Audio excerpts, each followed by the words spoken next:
Hi Aries, Aries rising. This is Kimberly Knox, KK, your astrologer, and we are going to be talking about the year ahead, 2017. Welcome and happy new year. The year is off to a great start.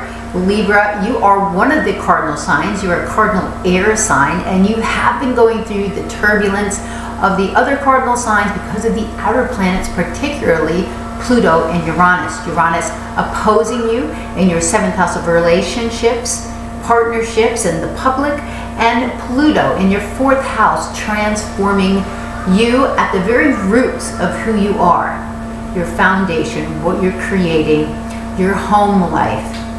And that has been going on for some time now, since 2008, Pluto there, and Uranus still has about a year and a half left in your 7th house of partnerships. So you have been blessed though this last year, because you do have Jupiter on your sun, in your sun sign. It is nearly through its period. It is going to be going retrograde. We'll tell you when that is, and it will get out of your sign October the 10th. So make the most of this expansive, protective energy. It's like having the liver in your body, which is ruled by Jupiter, and it is like the protection zone for you. So you are under protection. You do want to go forward, and there's the nodes are going to be moving, which is going to be very helpful. We're going to be talking about the year ahead. I'm going to be talking about the nodes, the eclipses, Venus retrograde, and where Saturn is. That's going to define this year coming up primarily. Venus is your ruler, as well as Taurus. So Libra rising, your ruler is going to be going retrograde. This is a time of inner work. Now, Libra has a very hard time not being able to socialize with others, needing to do things with other people, needing the feedback from others. This is a time where you need to be more like Aries, and you need to go within and find that from your source within. So this is a great time to go over anything that you've been working on as far as self-esteem, relationship issues, what you really want. This is a time to redo all that. So in the year ahead, first let's start with Saturn, because Saturn is always it's always the source in our own chart that we have to pay attention to, and if we're not doing that, we are not going to get the goodies of the messages of any of the other planets. We must do our Saturn first. And that's why at the first Saturn return, when we're 28, 29 years old, Saturn has gone through every single section of our 12 sections of our chart, and we are now in a more mature place, more proper time for marriage and for taking on something of more long-lasting maturity and responsibility. So Saturn going through your 3rd house has been, for the last year and a half, it's got until December of 2017 left. It's been going over winding up everything that has to do with your local area. Okay, but on the bigger scale, it's how you think. Gemini also, your thoughts are things. How you think is what you bring about. Your whole thought process, how you talk to yourself, how you speak to others. It has been saying, get in touch with this and improve this area. In Sagittarius, it says expand. Be open to new philosophies. Be open to new people, humanitarian efforts. Be open. You're learning, you're expanding. Saturn gives you the grade when you do the work. Saturn is direct right now. We'll be going retrograde and through this year, as it does every part of the year, and it takes its foot off the pedal so we can digest all the lessons that we have to do. Saturn is the school teacher. It gives us homework to take home. We need to do that homework while Saturn is retrograde. Now we're learning through experience of the Saturn, and it's been in there for quite a while, so we have learned quite a bit. Your communication zone. This is about talking, texting, social media. This is journalism and writing and learning how to speak and to write. So all of these things, you may be put into situations where that is being developed. Social media now rules so much of marketing and getting new products out there, and personal branding. So put your best foot forward here. That's Saturn. The eclipses. The eclipses work off of the nodal axis. Nodal axis becomes a mathematical point in the ecliptic. Now we're taking astronomy, we're bringing it into astrology. And through these nodal axis, we have eclipses. We hear about the eclipses in the news, okay? Eclipses are very big points. They've long been revered with awe and fear because of the change that's been brought up around them. But things are meant to come out into the open. Truths are meant to come out. We're meant to see things that we need so that we can make decisions, changes, the house positions that this occupies. And there can be like a major restructuring, reorganization, a liberation from the information and the movement required. So these have left your angles. There was quite dynamic a few years ago. And the past year and a half, they've been activating your 6th and 12th house. What does this say? Listen, if you're over partying at school, in college, or if you're just over partying as a person, you're not tending to your health, you are going to be sick. It's 6th and 12th house has to do with how do I take care of myself? What's my daily routine? How do I eat? How do I feed myself? 12th house is how do I recharge and rejuvenate? What is my self-care like? How do I bring myself back into balance? And Libras need balance. You need to have that sense of time of regaining an equilibrium to bring that all. So make sure that you're doing that. The eclipses will be moving into Leo and Aquarius. So now the North Node eclipse is leaving your 12th house. The 12th house is where you are behind the scenes working on things, where you are getting more sleep, where you are having to be in bed rest because you haven't taken care of yourself, where you are learning about meditation and yoga and things that get you more in touch with the collective unconscious. You getting in touch with your own subconscious through potential consultations or retrograde past life regressions, things like this, where you're being able to unleash what is holding you back. A lot of things get hidden, especially on between the ages up to 5 years old. We can start to suppress things, and those can be brought out through meditation if there's subconscious fears that are holding you back, because more than we know it, the subconscious part of us is ruling our daily life. We have to consciously work at bringing and rising up our vibration of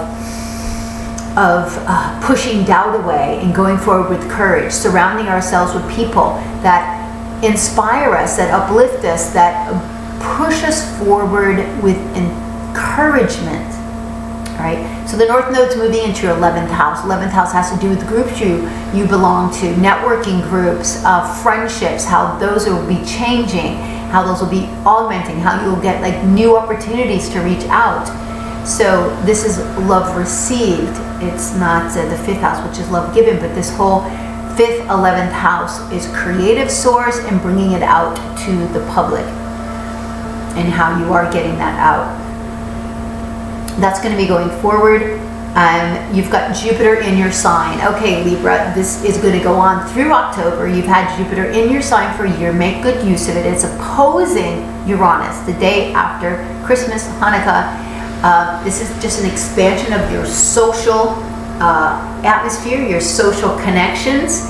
So this is very positive for expanding your relationship, improving that, making sure that you have balance between the give and take in your relationships. Your partner, Uranus in your 7th house, might be a little bit detached or unique or rebellious or going through things. And you, Jupiter, there, you're keeping things in balance. Venus is going to be retrograding this year. Venus is your ruler. Like I said, it is a time to go within. It is a time in your sign, in your opposite sign of Aries. It goes into its shadow January the 30th. And January the 30th through March the 4th, when it goes retrograde, it's the shadow time. It's where we're getting a little bit of feedback on a intuitive level about what we need to work on. But Venus in Aries is all about, what do I want? What do I need? Venus is our desires. It is the vibration that we vibrate from to attract. If we are not getting or attracting what we want, we need to change our vibration, go back out and work on that. So in relationships, March 4th through the April the 15th will be an opportune time to rework on things that you need to, so that you can go out there, because the new moon in Aries in March will be the new moon in your 7th house of relationships. So if you are in one, you can reactivate your goals in relation to that, or you have a chance to meet someone new and go forward. People from the past can come back, relationships, old relationships. You'll be looking at the relationship you're in now and say, does this match up with who I am? It's not about caring what other people think. This is about you going beneath the surface. Now, Libra can be a bit vain. You like to look nice so that you attract attention from others and that you are held in favor and that people like you. This is important to you. Aries is not the people pleaser. So Aries says, what do I need? So at this time, you need to not worry about a new hairdo, new clothing, new accessories, buying to feed yourself. Self-esteem, you need to actually create it from the inside out. No plastic surgery, no beauty treatments of any significance. This is a time to go within. March 25th will be the midway point. This is when the Sun and Venus will come together in your 7th house, and you will have some feedback and information on your partnerships. You need this information to go forward. So it can be struggling, or it can just be a reconnection. And it's going to stay in your sign, giving you the goodies all the way through June the 6th. Wherever Venus is, it brings you nice vibrations. And of course, when it meets with Uranus and its planets, it's going to be in a trine to Saturn, so that's very good. And of course, Aries is in also great alignment with the nodal axis, sextile to Uranus, to Aquarius, and trine to Leo. There's a grand fire trine that is going to be held throughout this year because of the eclipses, starting with the lunar eclipse, February the 10th. So those are the primary things for your 2017 year ahead. Now let's get on with February. What does February, end of January into full February have in store for you? Of course, your ruler, again, Venus. Venus has been in Pisces along with Mars. This has been in your 6th house, work, daily life, routine, working out, how you're eating, for a while, and it's going to be moving into your 7th house on February the 7th, Venus, and Mars is going to be going in there January the 28th. So that sector of your life is going to heat up, and it's going to heat up prior to Venus going retrograde. So you're going to, start churning up the notch there, and then you're going to be able to go back and you're going to be able to look over what it is. January the 27th, the same day as the new moon, this new moon is in your 5th house of creative efforts. If you are writing a book, or if you're creating something, if you have a new opportunity for a relationship, if you, for romance, if you are something going on with your children or your grandchildren, this is a great time for you to sprout new seeds. You will feel those next week by Thursday. It's the sprouting the new seeds in this 5th house of yours. The actual chart of this new moon is also 29 degrees of the Leo rising. So it says to us, creative self-expression. This is it. Get on it. What is authentic that you want to bring forward, and start working on that. You are supported now. We are supported.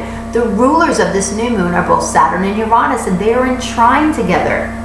And Saturn is the stabilizer. It creates, it builds, it forms, it makes a form. So it's very excellent time right now. The new moon is focused on the year of the fire rooster as well. Fire is enthusiastic, it's brash, it can can get bored. It's very creative, and so it's pushing forward. It's excited. The rooster, the chicken, the cock, whatever you want to call it, is proud. It's vain. It likes to look good. It needs attention. It's blunt. It's courageous. It's hardworking. So this year, President Donald Trump really replicates this Uranus type of energy, and 2017 converts to a 1. A 1 closely ties in with both Leo, which is leadership, and Mars, or Aries, which is taking charge, the fire signs particularly.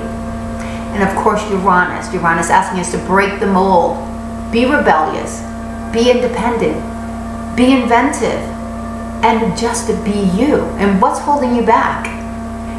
You may find some of that out with the Leo. The Leo full moon is about you cannot be your most expressive self if you didn't get the emotional security that you needed from home. If you were criticized and put down and made to feel embarrassed, so that you're not even open to performing. And that's what a young child does, is they bring out their inner light. Get in touch with that. Okay, so this new moon here is in great aspect. Venus is squaring, your ruler is squaring Saturn that day. It's a first quarter square. Venus in Pisces, first quarter square to Saturn. Anytime it's a quarter square, it's taking a step out. So it's through our vision. If you did the work with Venus and Neptune came together on January the 12th, redoing your dream board, just getting in touch with what's important to you. Sorry. Getting a phone call, I thought that was turned down.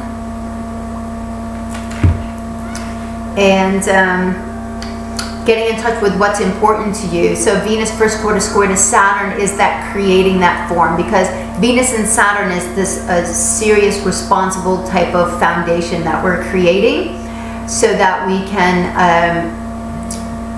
it's realistic, because being realistic about love and money, and that there's no fluff when it comes to relationships. If you're just dating people that have no substance, Venus went retrograde in Capricorn a few years ago to get us in touch with substance, and wants substance here. So it can be a little bit sobering, but it creates substance.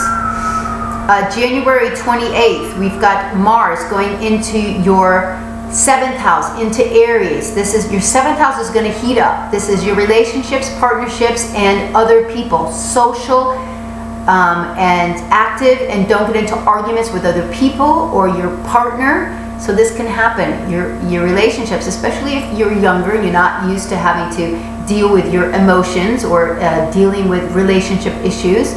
Mars can bring up arguments because of emotions. And Libra is really good at, keeping things in, because you don't want to mess up the pot, but things will come out now. Mars is going to be in this area of your chart through March the 9th, so you've got quite a time to deal with action there, and it's going to be making some harder aspects later on in February.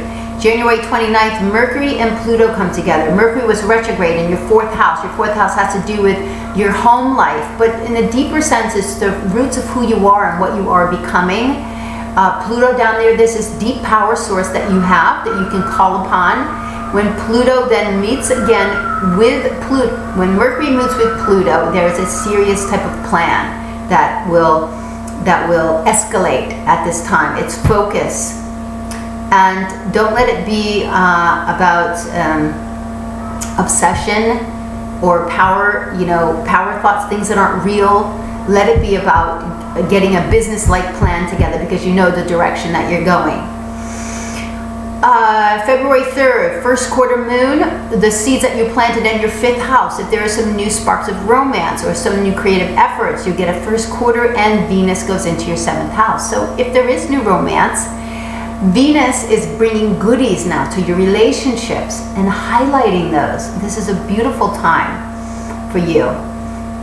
February the 8th, we've got Jupiter in your 1st house going retrograde. It's going to stay retrograde until June 9th, then go direct. It will be out of your of your sign of Libra on October the 10th and go into your second house of cash flow, money, protecting you there, which is a good thing. February the 18th, last quarter moon. At last quarter, it's akin to Capricorn. It says, I want to accomplish something, but I need to take into effect everything that's happened.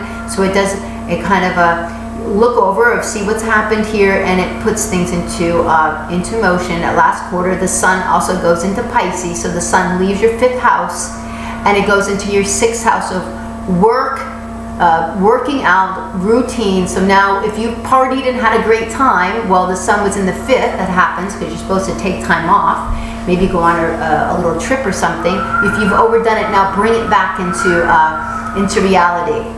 Maybe do a little cleanse, start a green juicing something, manage and make tweaks to your dietary habits, increase your movement and your physical activity. And you'll be happy that you did, because you're going to be having another eclipse in your 12th house at the end of the month. So it says, you know, this area has been gone over quite a bit in the last year and a half. So it's asking you not to forget about that. February 26th, Mars squares Pluto. So February 22nd and February 26th. These are 2 days you want to note. One is the eclipse in your 12th house, and Mars is going to be with Uranus in your 7th. Sudden things, don't make it sudden arguments, maybe sudden changes with your partner, a sudden accident that happens in the public, sudden arguments, or just a breakthrough. Okay, and it could have to do with your relationship or your partner. So, or something sudden that comes up within your social realm. Mars squaring Pluto is about you breaking out, because Pluto's saying, I want new foundations down here. I want to create new stuff. I want to tear down the old. Mars takes a step out. So it's you getting out into the social part and making things happen during this time. The eclipse February 26th in your 12th house is going to be, eclipses bring major events. They bring things to light that you need to see. It makes you sit up and take notice.